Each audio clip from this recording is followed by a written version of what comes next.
School mock assembly ముందుగా వందే మాతరంతో ప్రారంభిద్దాం.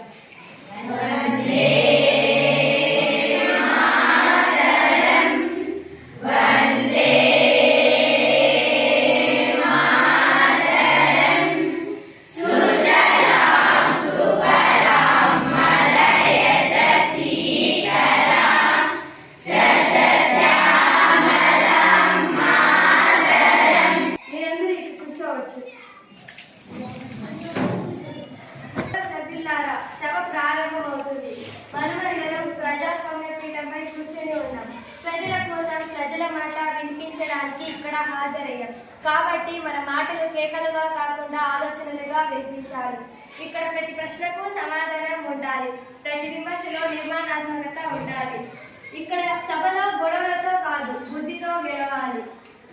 ఈరోజు చర్చించబోయే అంశాలు ప్రజల జీవితాలకు, రాష్ట్ర అభివృద్ధికి సంబంధించినవి. కాబట్టి ఆచారం, ఆత్మవిశ్వాసం, ఆవేశం సమతుల్యంగా మాట్లాడాలని కోరుకుంటున్నాను.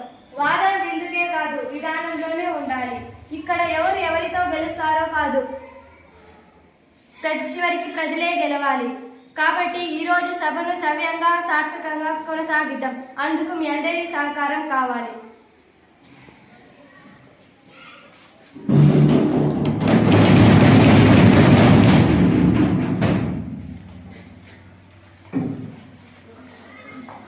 ముందుగా క్వశ్చన్ అవర్తో ప్రారంభిద్దాం. అందరినీ చూస్తూ చెప్పాలి. ముఖ్యమంత్రి గారిని ప్రసంగించవలసిందిగా తెలియజేస్తున్నాను. గౌరవ అధ్యక్ష, గౌరవ సభ్యులందరికీ నా వందనాలు. ఈ సభలో రాష్ట్ర ప్రజల అభివృద్ధి, సంక్షేమం కోసం కలిసి పనిచేయడం నా ఆకాంక్ష. మన ప్రభుత్వం పారదర్శక పాలనకు, ప్రజాసేవకు కట్టుబడి ఉంది. ప్రజలే దేవుడు, సేవే మాకు శ్రద్ధ, ఇదే మా ధ్యేయం. రాష్ట్రంలో విద్య, వైద్యం, వ్యవసాయం, పరిశ్రమల రంగాల్లో సమతుల అభివృద్ధి కోసం మేము స్పష్టమైన దిశలో కృషి చేస్తున్నాం. ప్రతి కుటుంబం సంతోషంగా ఉండడం, ప్రతి యువకుడు ఉద్యోగ అవకాశం పొందడం, ఇదే మా ప్రధాన ప్రభుత్వ లక్ష్యం. మాట ఇచ్చిన వాడు మాట నిలబెట్టుకున్నప్పుడు విశ్వాసం పుడుతుంది. అందుకే మేము ఇచ్చిన హామీలను నెరవేర్చడానికి కట్టుబడి ఉన్నాం.